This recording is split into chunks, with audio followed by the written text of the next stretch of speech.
Eu peço a você que deixe sua Bíblia aberta, irmão. Enquanto a gente está ministrando, deixe sua Bíblia aberta, avalie o texto junto com a gente. Amém? Diz assim: se voltares, ó Israel, diz o Senhor, para mim voltarás. E se tirares as tuas abominações de diante de mim, não andarás mais vagueando. E jurarás: vive o Senhor na verdade, no juízo, na justiça. E nele se bendirão as nações, e nele se gloriarão. Porque assim diz o Senhor aos homens de Judá e Jerusalém: lavrai para vós o campo de lavoura, e não semeeis entre espinhos.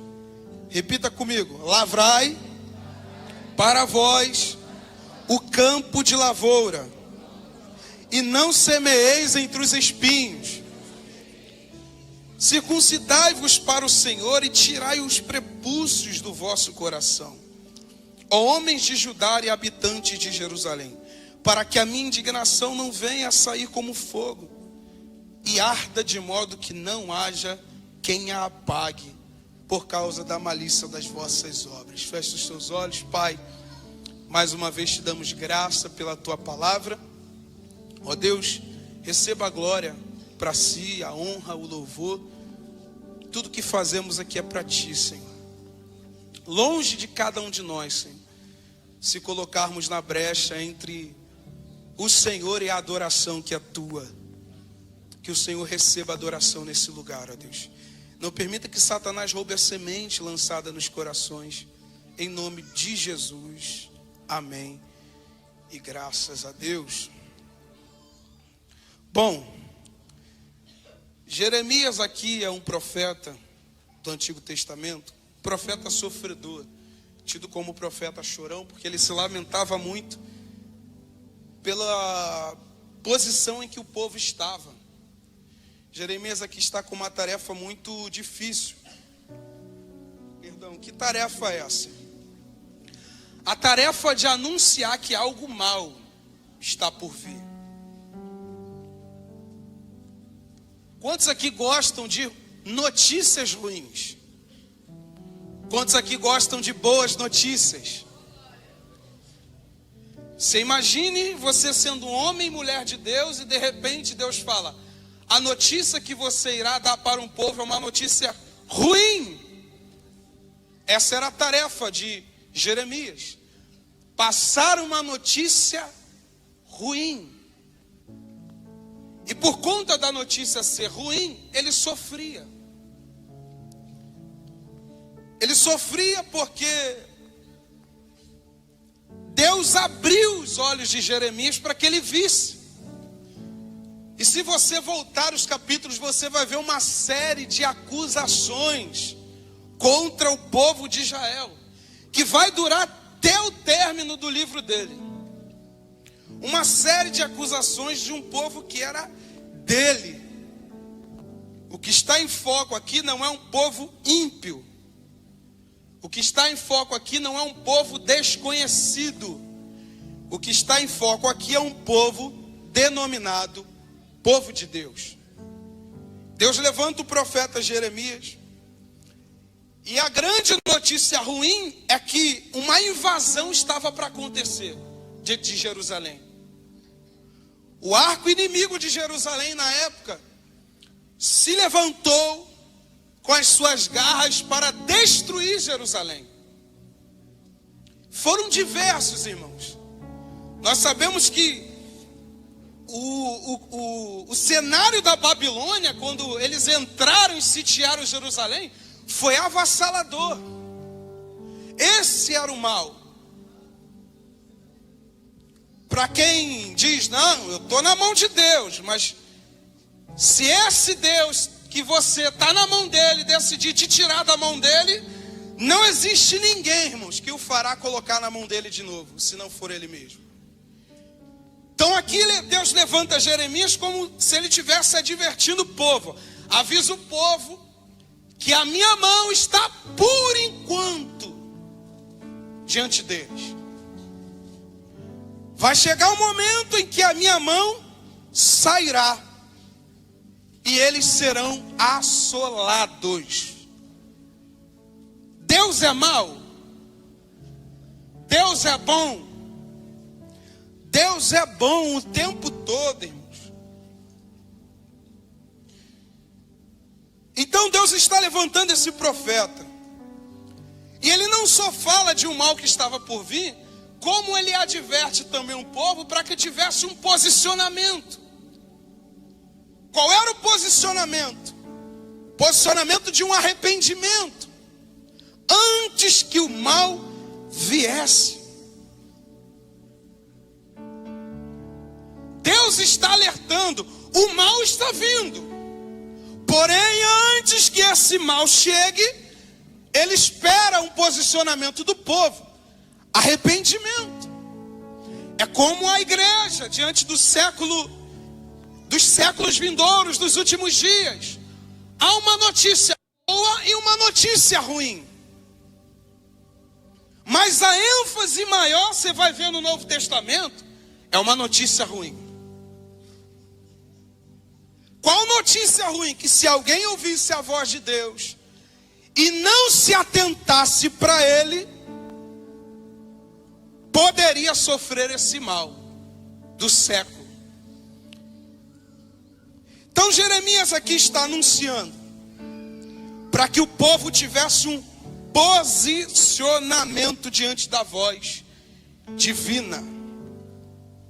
E uma das coisas que Deus retrata aqui no verso 1 é: se voltares, ó Israel. E por que ele diz: e para mim voltarás? Porque é o desejo de Deus. Deus anuncia o mal, anuncia um tipo de posicionamento para que o mal não viesse, e espera prontidão diante da sua voz. Então Deus está anunciando: se voltares, porque é o desejo de Deus. Deus espera o nosso retorno. O retorno é para aquele que está distante. Talvez muitos de nós, ou alguns de nós que entrou aqui hoje, entrou diante desta palavra de advertência: se voltares. A quantidade de pessoas hoje que estão fora do caminho de Deus são tantas, que Deus tem que pregar o mesmo sermão, a mesma palavra de advertência. Esse povo se encontra fora do caminho. Por isso ele diz: se voltares, porque o desejo de Deus é que todo homem chegue ao pleno conhecimento da verdade. Voltar é a condição que a maioria de nós se encontra, irmãos. O homem se encontra perdido do primeiro amor, então ele tem que voltar ao primeiro amor. O homem se encontra numa fé rasa, então ele tem que voltar a ter uma fé profunda. O homem se encontra fora da casa do Pai, então ele tem que retornar para a casa do Pai. O homem se encontra fora dos princípios de Deus, então tem que voltar aos princípios de Deus. O homem se encontra fora do caminho da oração, então ele tem que voltar. São diversas vezes a ênfase de Deus: se voltares. Se hoje ouvires a voz. Quando ele diz: se hoje ouvires a voz do Senhor teu Deus, é de um povo que está longe e não está perto. Talvez você já entrou aqui hoje e já está se advertindo: minha fé já não é como antes, eu preciso voltar. Meu amor por Deus já não é mais como antes, eu preciso voltar. Minhas obras já não são como as primeiras, eu preciso voltar. Os princípios que eu vivo hoje já não são os princípios de anos atrás, eu preciso voltar. Olhe para o teu irmão e diga: todo mundo precisa voltar um dia.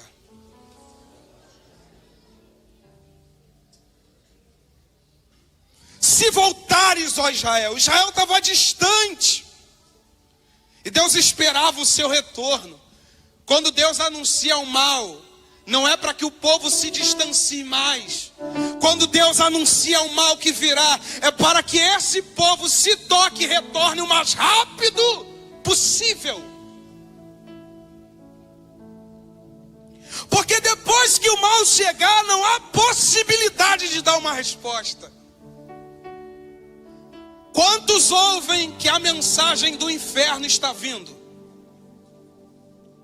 Quantos aqui já ouviram que o inferno é real? O inferno é coisa boa? Há textos que esclarecem que as pessoas, diante da punição de Deus, você já viu? Eu tenho que pegar isso porque eu lidei com isso na manutenção. Cupim na madeira. Mas a Bíblia fala que existirão vermes que sairão e entrarão do corpo do homem, sem que esse homem possa remover de si sofrimento eterno.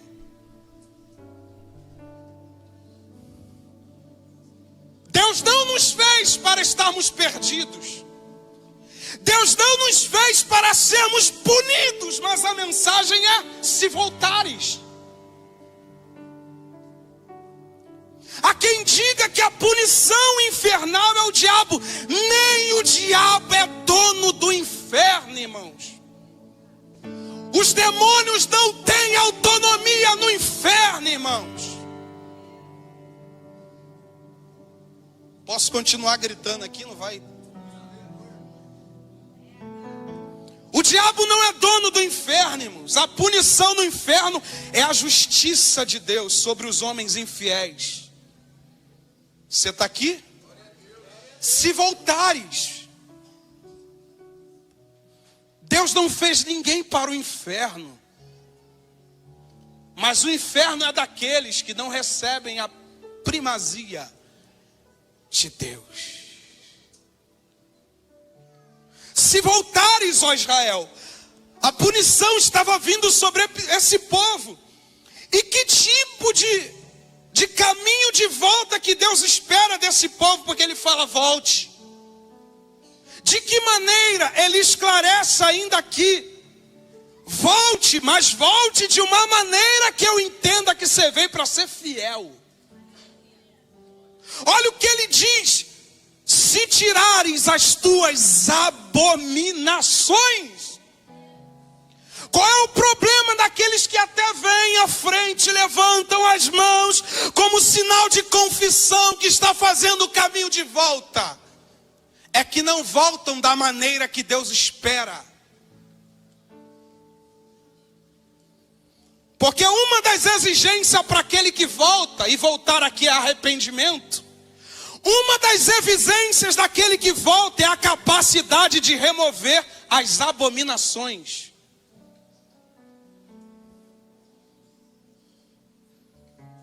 Olha, Deus, se voltares, e quando voltares, remova, porque o que vai comprovar que você voltou de verdade é a tua coragem de remover aquilo que você colocou como abominação no meio do meu santuário.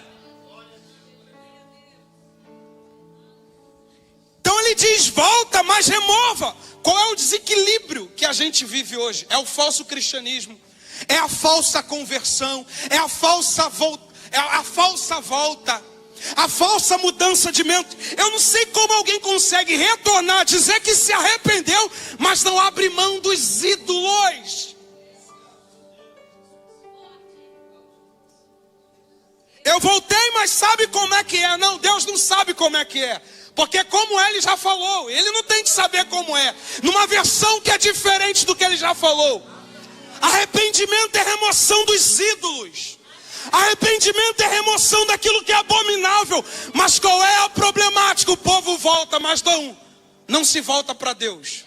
Volta, mas está ainda com os ídolos.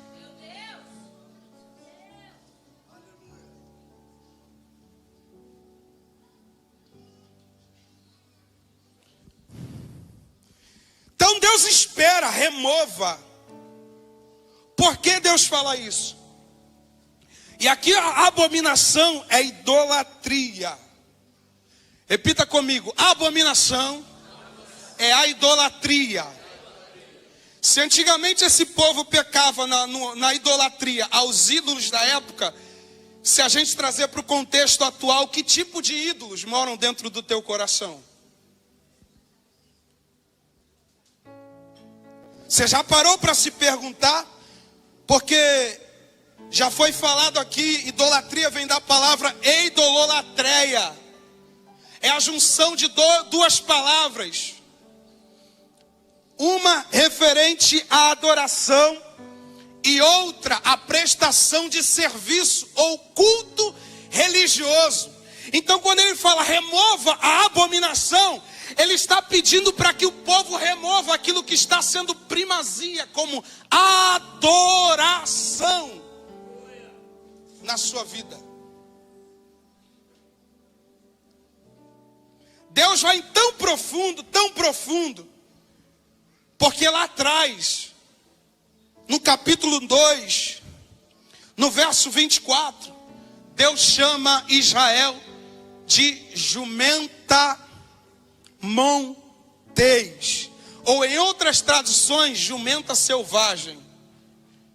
Isso aqui vai ficar na sua cabeça, repita comigo. Deus chama Israel de jumenta selvagem. Aí talvez você leia, coloque aqui para mim, Jeremias capítulo 2, versículo 24. Talvez você leia isso e acha que Deus colocou de forma aleatória. Eu vou ler daqui, mas você que está olhando daí, pode acompanhar aqui por cima. Jumenta montês acostumada ao deserto e que conforme o desejo da sua vontade, da sua alma, sorve o vento. Quem impedirá o seu encontro? Todos os que a buscarem não se cansarão no mês dela, a acharão. Aí talvez você lê isso aqui, eu não entendi nada. Talvez você leu isso aí, você não está entendendo o que Deus quis dizer. É preciso a gente ir para a cultura da época, para entender como que Israel lidava com os animais. Ou como que outros povos lidavam com os animais. Por que Deus chama o povo de jumenta montês? A gente vai voltar, eu estou falando aqui de idolatria. De que maneira Deus espera o retorno? Um retorno que seja satisfatório. Não existe arrependimento sem remoção, sem caminho de volta, sem remover aquilo que é abominável. Então ele diz aqui, jumenta montês. Por que ele chama o povo de jumenta montês? Porque a jumenta montês, acostumada ao deserto, como diz o texto, era um animal que diante do cio, no caso feminino, ia para os desertos, ou procurava no desertos, os machos pelo faro. Diante do ar, elas discerniam quando o macho estava perto ou longe. Você está aqui, né? Então perceba a profundidade disso. A jumenta montês selvagem, ela vai para um deserto com a finalidade de encontrar um macho ou diversos machos. Só que Deus diz aqui a forma como ela se colocava. Nesse caso, Israel estava sendo como uma jumenta montês, João. Porque a jumenta montês ia para o deserto e discernia pelo ar, o macho está perto. Então, pela busca da sua alma, o prazer estava na alma da jumenta. Então ela ia pelo prazer ao lugar do erro, esperando que o macho se aproximasse. Deus está dizendo que Israel se colocava de propósito no lugar do erro. Por isso ele diz, como uma jumenta montês, Israel procurava a idolatria.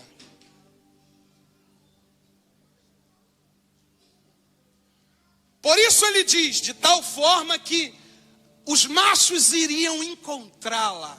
Não tinha como não encontrar ela, porque ela facilitava o acesso. Esse que é o problema, pastor Ivani. É que esse povo que é povo de Deus está se comportando como uma jumenta selvagem. Está se colocando no lugar do erro. Era para passar de longe, mas como já farejou, e o prazer está atiçado, se coloca de propósito no erro. Como que eu fiz? Como que você fez? Como é que você questiona Deus dessa forma? Se você foi em direção por causa do cio, do desejo, prazer pela profanação, jumenta selvagem. Tá bem que é Deus que está fazendo essa alegoria. Senão alguém ia falar, estava me chamando de jumento? Não. Mas essa é a característica de uma jumenta montês, selvagem, que de propósito se colocava no caminho do erro. Ela sabia pelo faro, existem inúmeros amantes ali. Eu sei aonde eu encontro a profanação. O problema do filho que volta é que ele sabe onde é o erro. E na maioria das vezes, por saber onde está o erro, ele se coloca na brecha do erro. Ele facilita o acesso, pega o contato, rende o assunto, vai na casa dos amigos ou das amigas, assiste aquele site, se coloca de propósito naquela conversa que é profanada, porque está no cio. A alma está repleta de prazer. Erra porque gosta. Porque essa era a característica da jumenta montês. Ela ia no lugar do erro e esperava. Daqui a pouco passa o macho.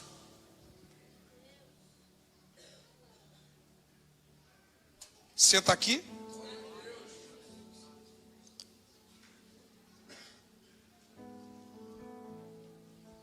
O erro de um filho é diferente do erro daquele que nem sabe o que isso importa. Porque o filho sabe a proporção do erro quando ele começa a errar com vontade. É isso que ele está dizendo. Remova as abominações. Não é só remover o ídolo, é se colocar num caminho distinto dele. Você já removeu aquele negócio e vai continuar indo no mesmo lugar.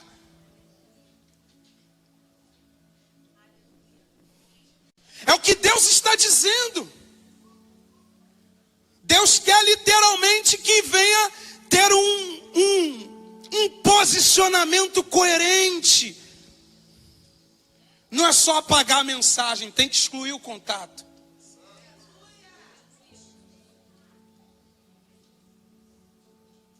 Em alguns casos tem que jogar o celular longe.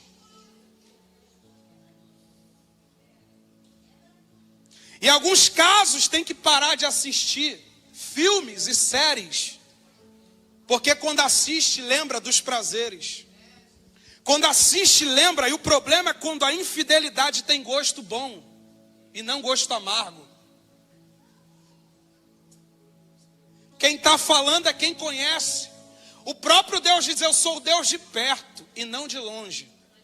Alguém, ele tá aqui pertinho. Não é somente estar aqui pertinho, ele está dentro e fora de nós. Ele é Deus de perto, é que ele sabe quando a má intenção surge. Oh, irmão, a jumenta procurava a infidelidade. Israel se colocava no caminho. Eu sei que se eu for nessa festa eu vou beijar muito. Eu sei que se eu for nessa reunião, pelo menos com 3 eu vou me prostituir. Eu sei que se eu for nesse lugar, no mínimo, alguém vai me servir alguma coisa errada. Eu sei que a gente está falando de um povo que erra, sabendo a proporção do erro. Deus vai pegar você.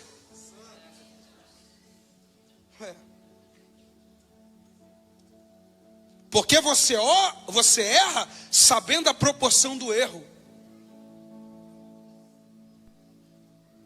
Quem erra sabendo a proporção do erro não tem direito de questionar o tamanho da dor.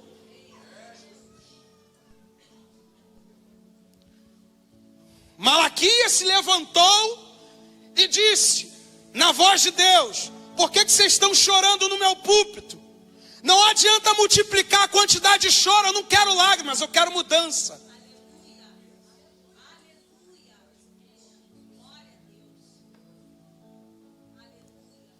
É o que Deus fala, esse é o filho rebelde, selvagem.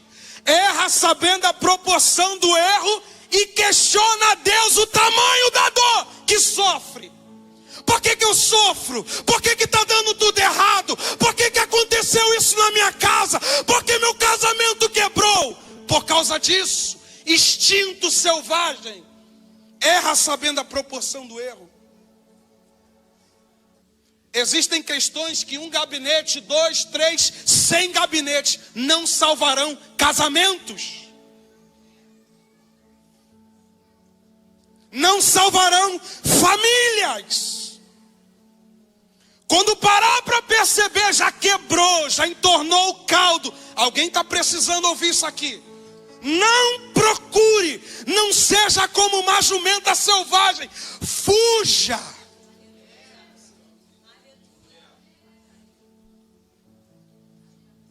Remova aquilo que está sendo abominável. Remova teu celular. Sai desse site. Abandone essas amizades, porque senão uma banda vinda do norte virá sobre Israel. E qual é o cenário? Escombros, destruição. Como pode uma família tão boa? Como pode um ministério tão lindo? Está quebrado.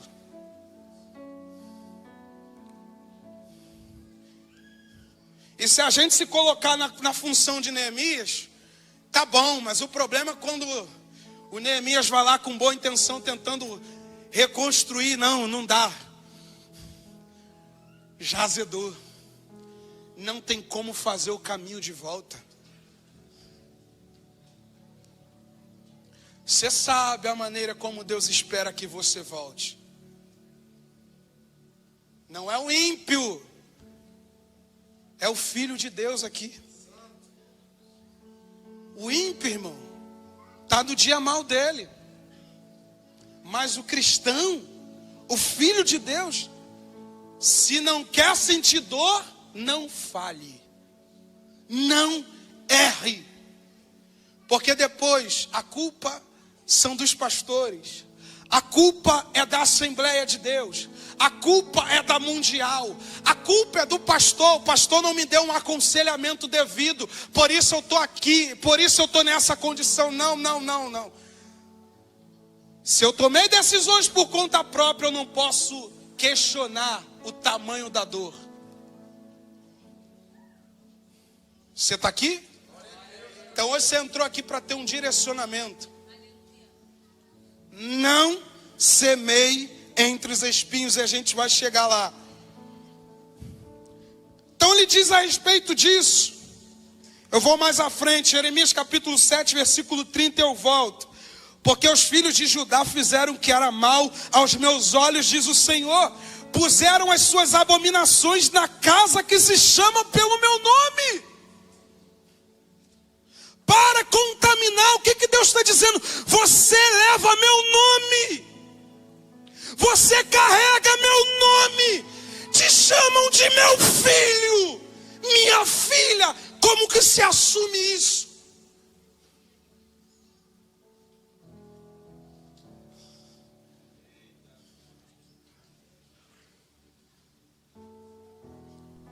Há uma graça de Deus sobre esse lugar. Alguns estão tremendo aí nas suas pernas. Estão com o coração apertado, porque você sabe, você entrou aqui. Alguns já até entornaram o caldo. E outros estão prestes a entornar. E alguns estão pensando. Ouça o que o Espírito de Deus diz à igreja. Então ele está dizendo isso. Olha o que esse povo fez. Leva meu nome. Vou puxar para mim um evangelista, auxiliar de pastor, leva meu nome. Você sobe no altar para pregar, leva meu nome. Você canta no ministério de louvor, você leva meu nome. Você toca no instrumento da igreja, você leva meu nome. Você serve na portaria, você leva meu nome. Quem te olha diz: eis aí, eis aí. É uma mulher de Deus, é um homem de Deus, no mínimo. No mínimo você tem que temer a palavra de Deus. Não se esconde não, que você leva o nome dele.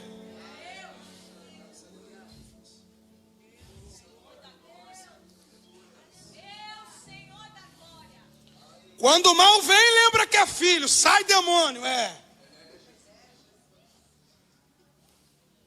Quando sonha que está morrendo, lembra que é filho, Mas um filho não lembra dos estatutos. Me deixa ser porta-voz de Deus para a sua vida. Entenda que o nosso posicionamento diante do púlpito é de advertência. É para corrigir aquilo que está errado, literalmente. Talvez essa mensagem não agrade o coração de muitos. E Jeremias chorava, porque quando ele se levantava, o povo tinha uma carranca mesmo. Era duro. Mostrava o punho. E dizia, eu não vou aceitar isso aí. Você não precisa aceitar. Você no mínimo precisa sair daqui crendo. Ainda que você não aceite. Se você crer, já é o suficiente. Porque lá na frente você vai precisar dessa fé para mudar a sua vida. Você está aqui? E edificaram os altos de Tofete, que estava no vale do filho de Inom, para queimarem a seus filhos e suas filhas. Olha só.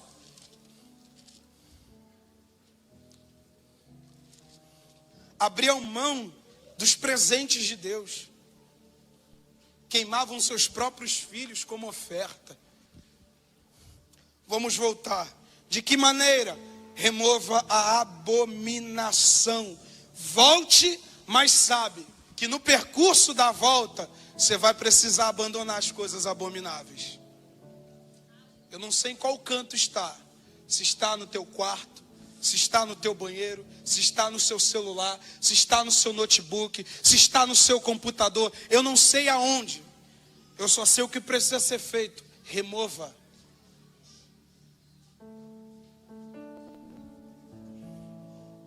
Você sabe que essa oferta só veio para profanar o templo.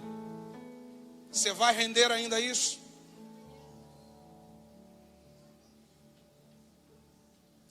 Cuidado com a mão de Deus. Você tem uma família linda. Você tem uma casa linda. Um matrimônio. Não profane aquilo que Deus te deu.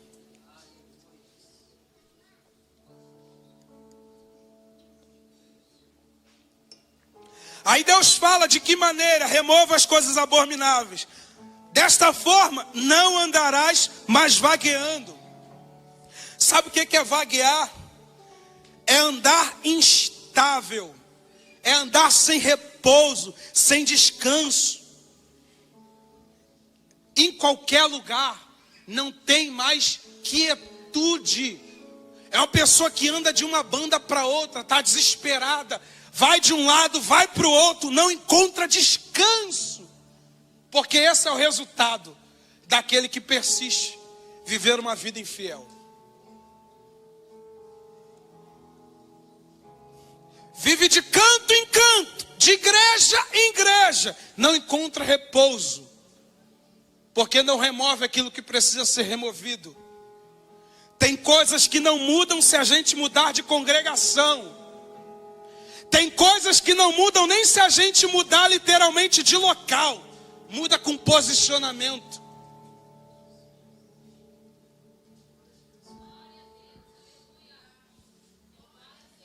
Eu vim para esse lugar. E eu quero assim, eu quero assado. Não, você não está em posição de exigência. Você está em posição de acatar uma direção e abandonar o que precisa ser abandonado.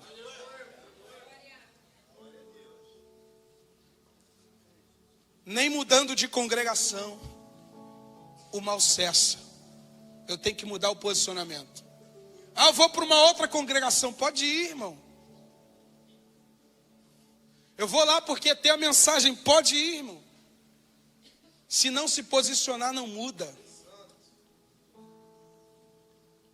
É preciso acatar a voz de Deus.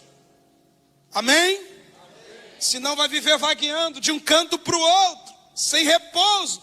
Aí ele diz no verso 2: e jurarás, ou seja, é um juramento, vive o Senhor. Aí sim você pode fazer um juramento. Vive o Senhor. Expressão de juramento diante daqueles que são fiéis à aliança. Eu só posso dizer vive o Senhor se eu tiver aliança com Ele. Eu só posso dizer: o Senhor vive na minha família, se eu tiver aliança com Ele. Eu só posso dizer: o Senhor vive nos meus negócios, se eu tiver aliança com Ele, Luiz Antônio. Eu só posso dizer: o Senhor vive. Eu só posso fazer esse juramento se a minha vida estiver na condição. Se não é escândalo. Ué, essa pessoa disse: vive o Senhor. Ela diz que é verdadeira, a pessoa diz que é verdadeira, a pessoa diz que é isso, diz que é aquilo. Mas que tipo de posicionamento ela toma? Não, você não pode dizer que vive o Senhor ainda. Tem que remover aquilo que é abominável. Aí ele diz: nele se bendirão as nações. Ou seja, o resultado de uma vida de retidão é cair na justiça e na retidão de Deus. Aí a caminhada muda, irmãos. Aí tudo que a gente vive vai se colocando no lugar. Existem pessoas que elas entendem tanto que, se chegarem no gabinete, elas falam o que era para a gente falar para elas. Porque já entenderam, já vem se posicionando. Agora tem uns que, irmão, nem com 300 gabinetes muda. Porque não tem coragem de se posicionar.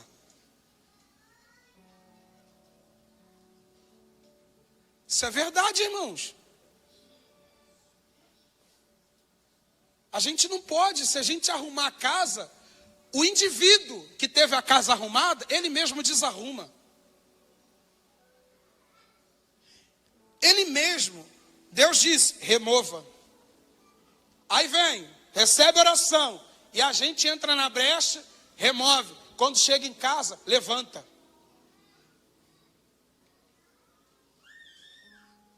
Sai de um culto, explosão de glória, bênção de Deus, palavra reveladora. Quando vai para casa, levanta.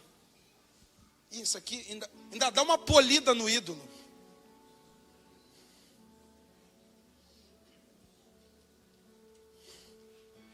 É preciso quebrar e remover. Não é tombar, é arrancar de dentro. É tirar por completo. Porque se deixar se quebrar lá dentro, vai ter que voltar de lá para remover a poeira. Tem que retirar por completo daí. Aí você vai conseguir viver uma vida de retidão. Mas não dá. Esse que faço nova todas as coisas é para quem pode dizer: vive o Senhor. Porque removeu o que precisava. Então não tem como eu dizer aqui: a coisa boa está chegando aí na tua vida. Oh, meu Deus do céu, levanta a mão quem quer isso. Meu Deus do céu, sua vida vai mudar. Ah, quem pode pegar isso aqui? Em casa Deus sabe o Baal que precisa sair.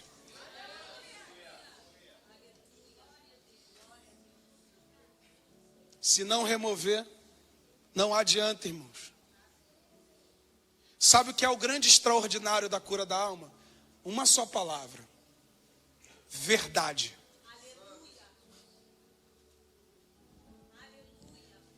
Quem vem em verdade muda. Quem está no processo em verdade muda. Quem deseja vir em verdade vai vir e vai mudar. Agora, quem estiver na mentira,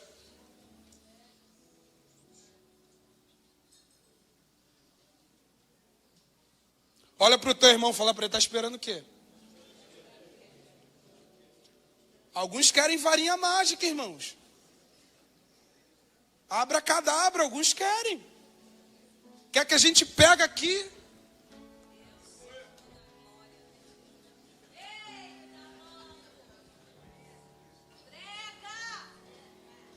Vai entrar, tá quebrado, meu filho? Calma aí.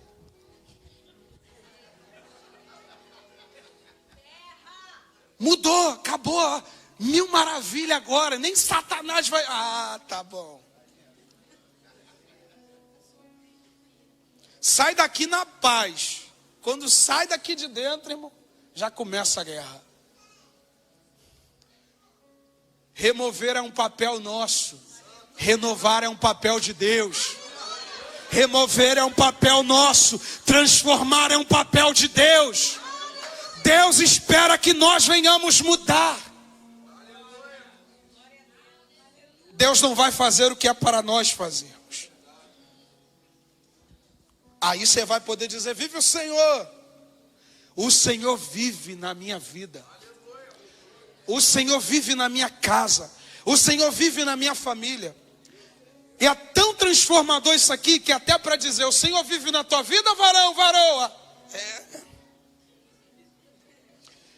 De vez em quando eu até acho que Ele vive. Sai dessa condição, meu irmão, minha irmã.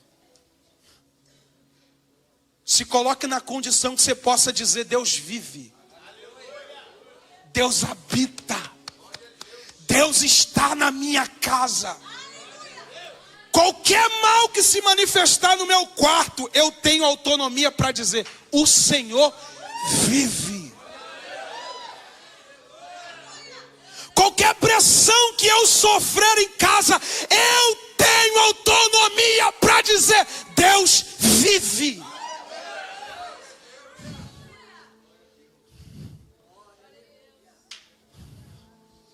Não precisa você perguntar: o chefe do chefe, o grande do mais grande, o maior é Deus. Se Ele vive na nossa vida, Ele bate em retirada.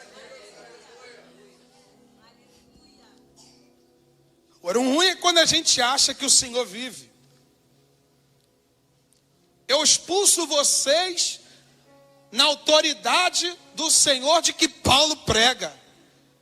Ficou nu. O endemoniado deu uma coça. Ficou envergonhado. Porque essa é a condição de quem não pode dizer: o Senhor vive. É puro demais e santo demais dizer que o Senhor vive, sem que a gente esteja enquadrados na fidelidade que faz a gente usar essa palavra. Se eu sou fiel, eu posso dizer: Adriano, o Senhor vive. Não tem mandinga, irmão, não tem, vai gastar um saco de vela, mas a fidelidade expulsa. Vai gastar alimento, a fidelidade quebra. Vai gastar tempo sacrificando, não dá, não adianta. Não foi assim diante do Deus de Baal? Elias olha de longe e fala assim: aumenta o sacrifício, bate um pouquinho mais forte, que eu acho que o Deus de vocês foi tirar um cochilo. Se corta mais um pouco, se movimenta mais um pouco, porque eu acho que o Deus que vocês estão servindo, Ele está na praia. Ele está curtindo a maresia, daqui a pouco Ele vem. Não. Nesse dia, nem o diabo se ousaria a fazer qualquer tipo de movimentação. Porque na vida de Elias, Deus vive. Deus vive. Deus vive na tua vida. O Senhor vive na tua casa. Como é que você divide espaço? Como é que você consegue dividir espaço diante de uma casa que Deus vive nela? Você tem coragem de dizer que Deus vive aí dentro?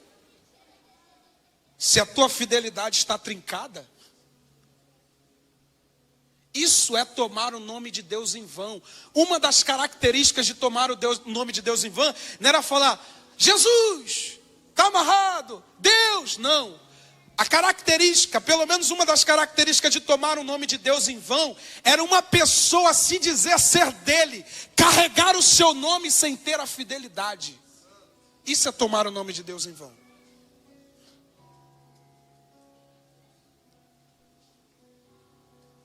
E Deus exorta: não tomem para si o meu nome em vão.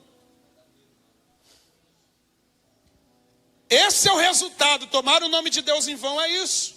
Ou pelo menos algumas das características, porque tem diversas. Pare de andar vagueando. Você vai no culto da revelação: eu vou não sei aonde, eu vou lá em Mato Grosso que tem uma vigília. Aquela vigília não tem a ver com aquela vigília. Tem a ver com o Senhor, que mantém aquela vigília. Eu vou lá porque me disseram que os irmãos não tem a ver com os irmãos. Tem a ver com o Senhor na vida dos irmãos. É engraçado que a gente sempre lembra da irmã Del, né? Mas não tinha a ver com a irmã Del. Tinha a ver com o Senhor da irmã Del. A fidelidade que ela tinha, mantinha aquele lugar.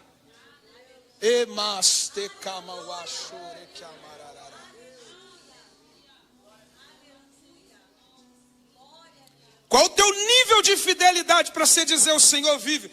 A gente quer andar, mas o Senhor está gritando aqui. O Senhor vive aí.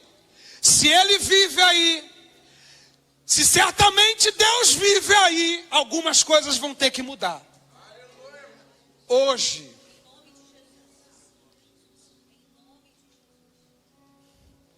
Uma das coisas que eu tive que mudar no meu trajeto de conversão eram as horas que eu perdia vendo filme. Se eu queria que o Senhor vivesse na minha vida, eu tinha que ganhar tempo com aquilo que era útil. Outra coisa que eu tive que mudar era ter a capacidade de estar diante de Deus de cenários desconfortáveis. Outra coisa que eu tive que mudar foi os lugares que eu frequentava. O Senhor vive aí? Para eu poder dizer o Senhor vive, eu tinha que me enquadrar. Miqueias, você sabe, precisa abandonar. Para você não tomar o meu nome em vão.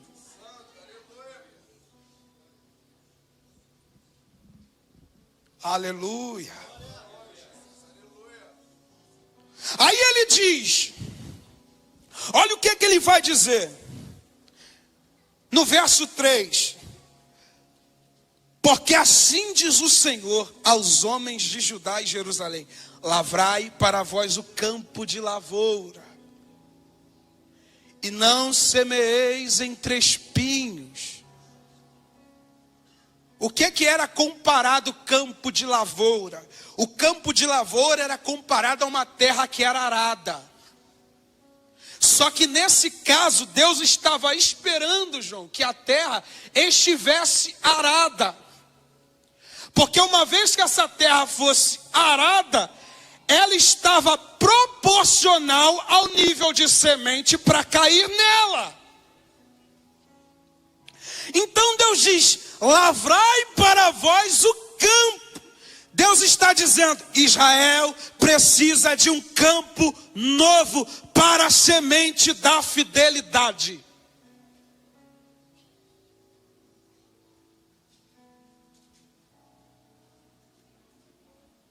Tem que ser terra nova.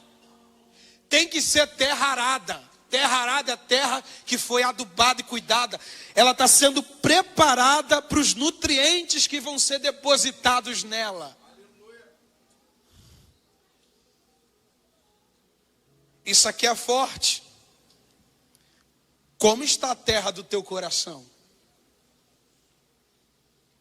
Às vezes o dispenseiro de Deus está carregado de semente de cima do púlpito. Homens, mulheres que sobem nos púlpitos e lançam a semente, mas a terra não foi arada da forma certa. A terra não está preparada, por isso que não dá resultado.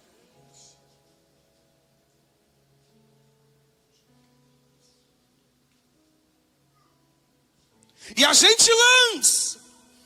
Não tem como. Israel está sendo convidada a um campo novo, uma terra nova, para uma semente nova. Oséias capítulo 10, versículo 12 diz: semeai para vós em justiça, ceifai segundo a misericórdia, lavrai o campo de lavoura, porque é tempo de buscar o Senhor, até que venha, e chova a justiça sobre vós. Você está aqui comigo? Verso 13: lavrastes piedade. Sabe o que é isso? É alguém que está arando a terra para aquilo que é inapropriado cair nela.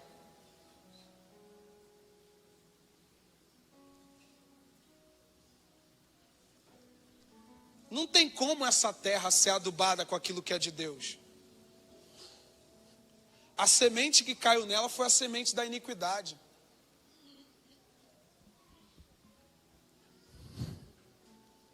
Cegastes a perversidade e comestes o fruto da mentira.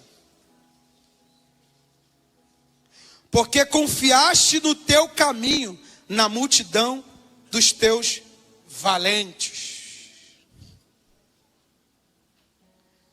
É tempo de prepararmos a terra para o Senhor. Por isso que às vezes a semente não cria raiz. Porque para essa semente criar raiz, esse coração tem que estar preparado para ela. Infelizmente, alguns de nós irá sair daqui rochoso, ressecado, porque a terra não está arada para receber a semente.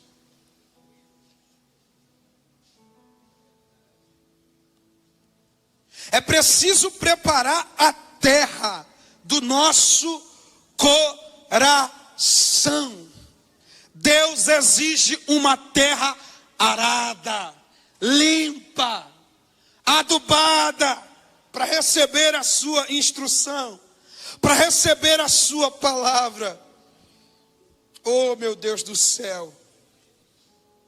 Aí ele diz: e não semeeis entre os espinhos. Espinhos aqui tem pelo menos dois pontos importantes. Quantos pontos? Quantos pontos? Pelo menos 2 pontos aqui. O primeiro ponto, o espinho aqui representa o pecado. Aquilo que é abominável. Quando a terra era uma terra espinhosa, e a gente vai entrar nesse assunto aqui.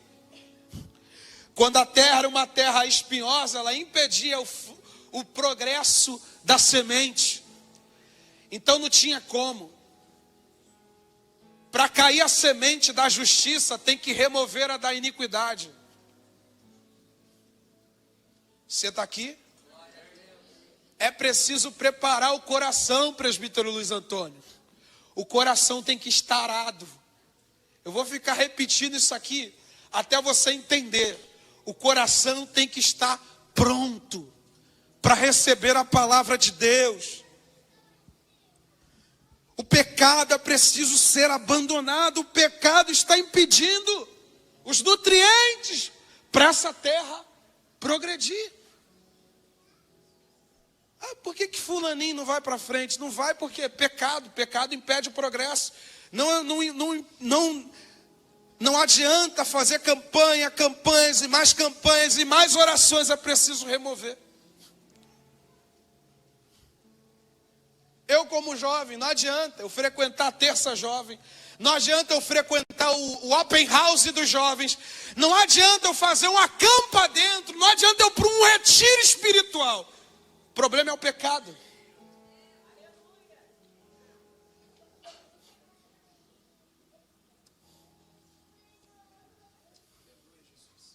Está aí um grande espinho que precisa ser removido.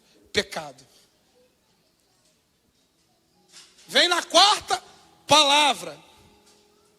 Aí da quarta para o domingo, espinho. Volta no domingo, palavra. Do domingo para a quarta, espinho.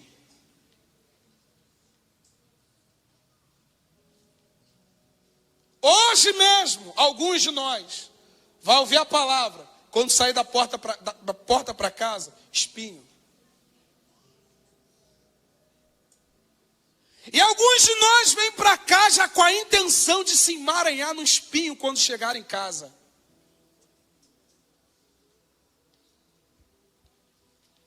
Você tem que louvar a Deus, irmãos, enquanto a igreja está aqui com a porta aberta.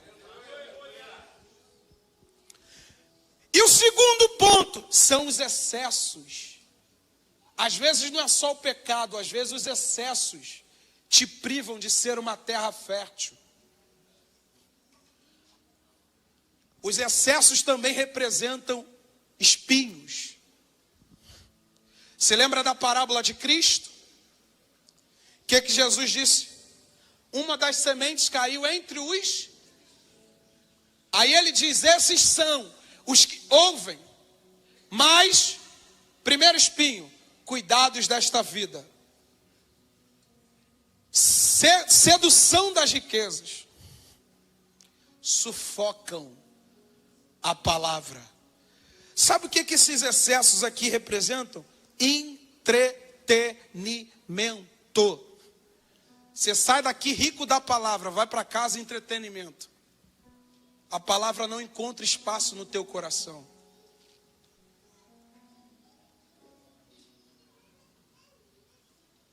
E a gente reclama, por que minha vida não muda?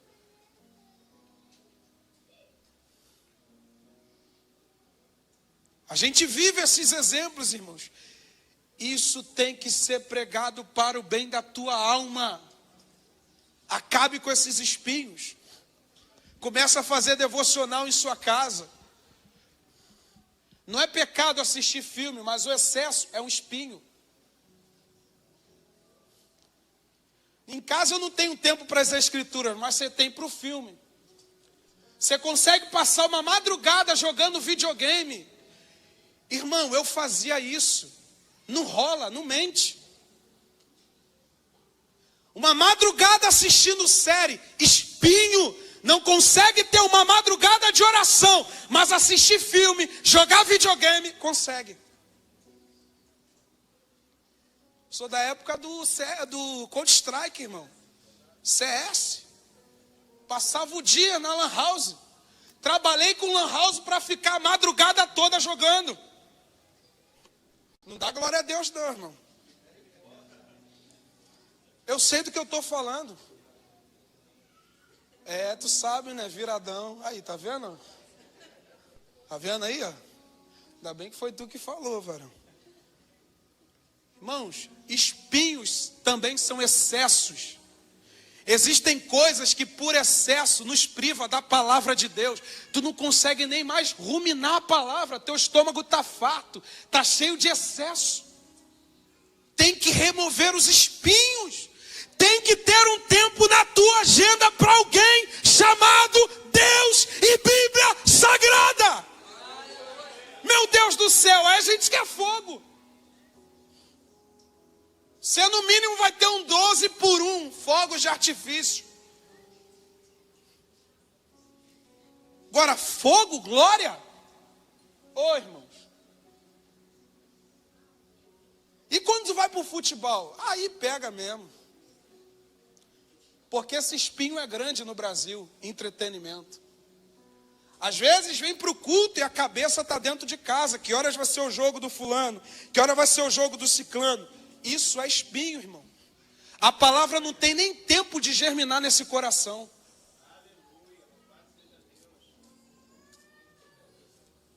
Não dá tempo, irmão. Sabe o que é isso? Jumenta montês, selvagem, que se coloca no caminho dos ídolos. Tu sabe, olha para o teu irmão e fala, tu sabe o tamanho do ídolo. A obrigação é tua de remover ele de lá.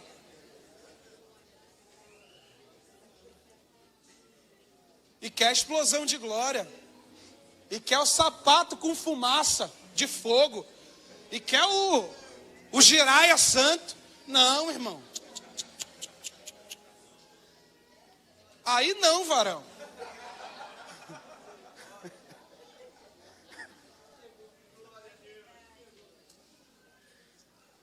Arruma tempo para o Senhor, meu irmão, minha irmã. Leve isso a sério. Mas eu não quero. Por que não quer? Porque sabe que se entrar demais em Deus, Deus vai entrar tanto na vida que vai ter que jogar fora. Aí vai doer. Teu coração não vai ser mais disputado. Teu coração vai ser todo de Deus. Remove esses ídolos. Remove esses excessos. Arranca, quebra esses espinhos. E deixa Deus pegar o teu coração por inteiro, homem de Deus e mulher de de Deus.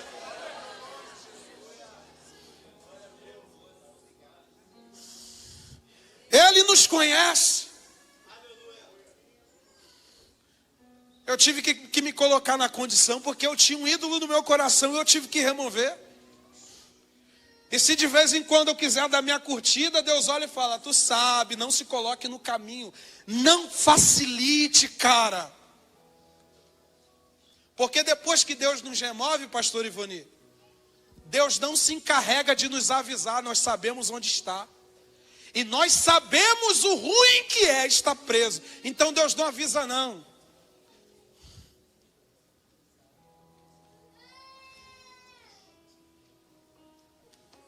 Talvez você se pergunte, aqui eu encerro. Talvez você se pergunte, por que Deus não avisou a Davi? E Deus tinha alguma obrigação de avisar aquele que já tinha sido avisado? Por que está acontecendo isso comigo? Deus tem alguma obrigação de avisar quem já recebeu instrução? Você não lembra de Balaque? De Balaão? Balaão foi lá. Os reis foram, Balaão faz isso. Deixa eu perguntar para ver se Deus está comigo nesse negócio aí. Deus, eles me disseram que eu tenho que fazer. Aí Deus falou assim: não vai, não faça, não come na mesa, não se assenta com ele, nem volta pelo mesmo caminho. Passou a primeira tentação. Aí veio a segunda já veio com uma cara mais notável, já veio com um sorriso mais aberto. Aí Balaão olhou e falou: deixa eu perguntar de novo para ver se Deus tem uma opinião diferente. Só que o pior é que Deus falou: vai.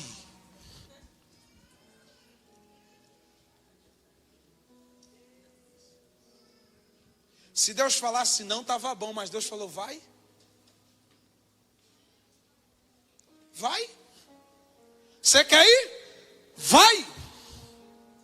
Você quer comer na mesa? Vai. Você quer se assentar com eles? Vai.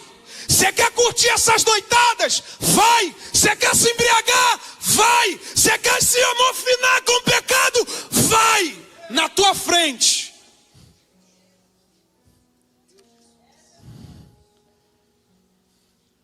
Graças a Deus não ao anjo, graças a Deus à mula que Deus colocou do lado, para empatar o servo de errar o caminho. Quando Deus falar que não volta para perguntar se Deus mudou de ideia, porque talvez Ele vai te dizer: vai. Tem respaldo bíblico? Aí. Por que Deus falou vai? Porque Deus não é homem que minta. Deus não volta com a sua palavra como se Ele estivesse desfazendo daquilo como Ele liberou como ordem. Um sim de Deus é um sim, e o não de Deus é um não. Se Ele falou não, não pergunte, faça. Se coloque de pé.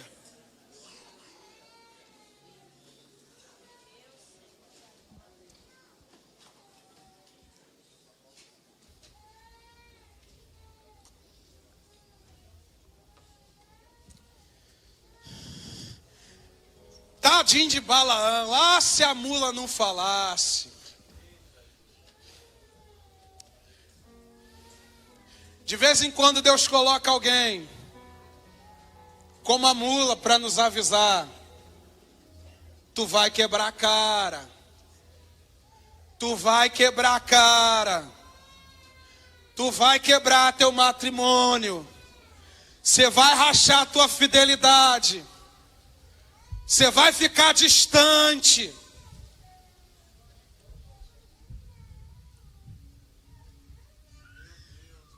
Quero fazer esse primeiro convite a você que está distante, que está como um filho que se distanciou, e você ouviu hoje desde o começo do sermão: volta.